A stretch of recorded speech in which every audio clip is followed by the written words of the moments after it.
Well, good morning, everyone. We're down here at the Las Vegas Federal Courthouse. The jurors had a question, and we all went up there just a few minutes ago, or at least most of them did, to find out what this question was.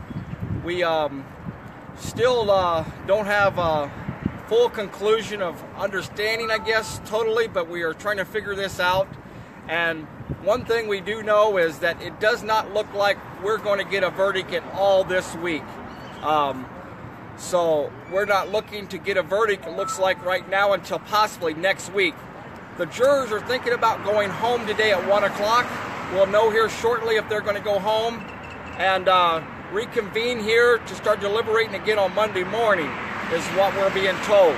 And they got a lot of work ahead of them, a lot of things to decide. And the question was, this morning, I'll let Andrea kind of go over these questions. She's sitting in the courtroom and writing these all down. So hopefully we can explain this to you. So the questions are actually under seal, so we don't get to hear what the actual question is. But they said the first question indicated there's a contradiction in the jury instruction and the jury form. And I believe that it goes to the conspiracy. And it lists the objects of the conspiracy, and what if they cannot find unanimously that they agree on those.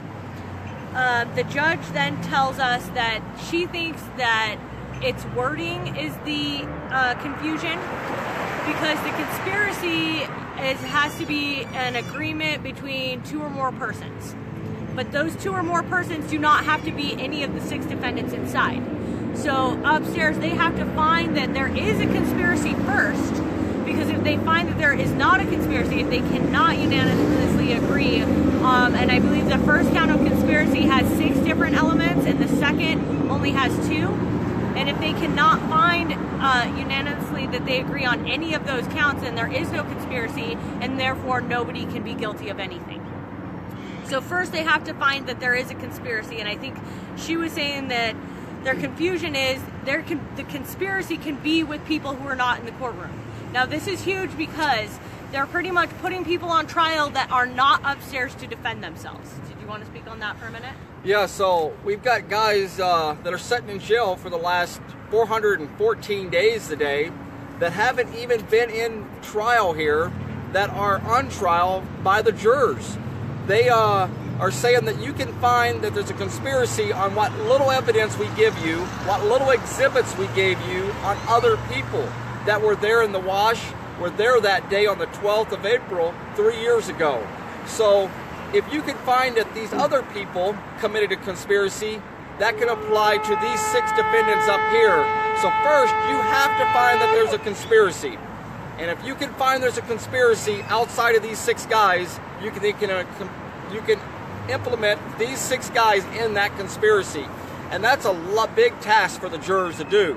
There's no way possible. You cannot have a conspiracy with people that has not even been convicted or even had a trial yet. And that's what this court is doing here today. What's the use of prejudice?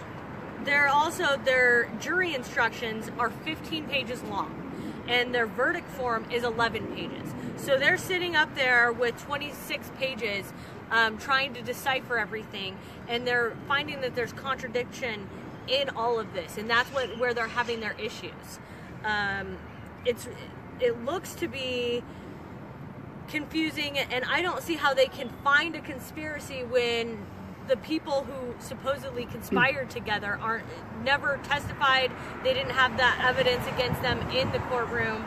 So it's confusing to me, and it's also confusing to me if they find the conspiracy here, does that mean the next trial jurors don't have to find that conspiracy, and that goes into the next one? This is all questions that I don't have the answer to.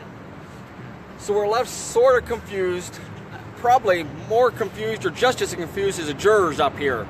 The jurors are definitely confused. They had a question after, this is the 5th day of deliberation. They have this question after these 5 days. Is there a conspiracy? And trying to figure out this question. One of the questions in the indictment is persons that committed a conspiracy, not a defendant that committed conspiracy as persons. So that's so broad these defendants are not in that indictment necessarily. It's persons in the indictment is how it's worded. And they're going to try to find a conspiracy with persons outside, again, outside the defendants here. So we're still trying to wrap our minds totally around it and try to figure out what exactly said. And a lot of this was sealed, so we really don't know exactly the wording of the questions that the jurors had. But the jurors did come into the room briefly, and the judge and them explained to them the best they could on what to answer that question. And the jurors then made a note that they wanted to leave at 1 o'clock today. We're going to get an answer on that just soon, whether they do leave or not. They're not planning on possibly coming back tomorrow. She didn't say that. She said that it's up to them if they come back tomorrow or not. We will not know the answer to that until we find out if they are leaving today at 1, if they're coming back tomorrow. Right now, the jury is allowed to make their own schedule. So most likely if they ask to leave today at 1, they're going to leave today at 1. It'll be up in the air if they come back tomorrow or not. So we'll try to have you some more updates as soon as we can on this and try to figure out exactly what's happening. We're just as much in the dark down here. We're just waiting on answers from the court ourselves. So if we can find anything of importance, you guys will be the first ones to know too. And we'll give you another update. And we don't know what time that may be at this time. So can we get everybody to type in "not guilty"? Just flood it. Not guilty. Not guilty. Not guilty. Type in there, not guilty. That's what we want. We can see that these jurors have a lot of questions, and we're thankful for that it's taken them this long to find out the truth. There was not enough evidence presented in this case. It was all kept out of the case. Not enough exhibits. The government had over 500,000 exhibits just off of Facebook, and we got the peek at just a few of those. And defendants and their lawyers tried to bring a lot of this in, and the government objected, and they said that this evidence wasn't necessary. So, again, any more questions there? Awesome. Everybody's responding, Yeah, not guilty. We get the vibration going out there. Everybody thinks it. Everybody prays it. Everybody talks it. Here, we just had an alternate here, looking at an alternate juror. He's looking at the signs, and I went over and talked to him. We had a nice little talk. I told him what happened in Oregon, and I said something similar seems to be happening at this time. And I said we had 7 defendants, 13 charges, no convictions. I said, because, and I'm the one speaking at this time, I said, how do you get into the minds of people and come up with conspiracy? He goes, that is the issue right there. Now, he was not on any of the deliberations, keep that in mind, but this is his own thinking. How do you get in the minds of people? Know the intents of their hearts. Yeah, know the intents of their heart. And I'm willing to bet that's what, obviously that's what's happening right now too. Yeah. It'd definitely be a lot easier for a juror to determine that their hearts that's were awesome. good than that they were conspiring for evil. That's the second juror that we know that was on this case as a alternate juror that has been down here in the last couple of days, and they are curious of what's going on. They watched this case for weeks and weeks go on, and so that's a second juror that has came down here to see what's going on for themselves and is curious of knowing what's the outcome of this is going to be. So I feel really good about this case. I know that we're all waiting anxiously for what's going to happen, but as long as this is happening with the jurors taking this long, I believe a truthful outcome is going to come of it, and we're going to get a not guilty for these guys, because that's exactly what we're praying for. And we know God is good, and He's going to give us this not guilty. So awesome. Same thing happened in Oregon in the first trial. The jurors really dug into it, and they found out the truth there. So good news. Awesome. Could you show us these new signs real quick? So we got a bunch of signs. We got quite a few people out here today, and they're kind of in the shadows right now this morning. But we had these over in Portland, Oregon, and for the last trial. They are awesome signs. Release our ranchers and cowboys.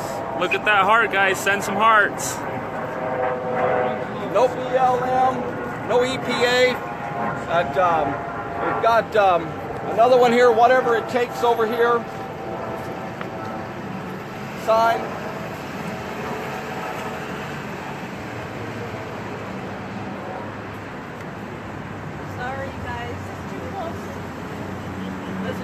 nullification sign.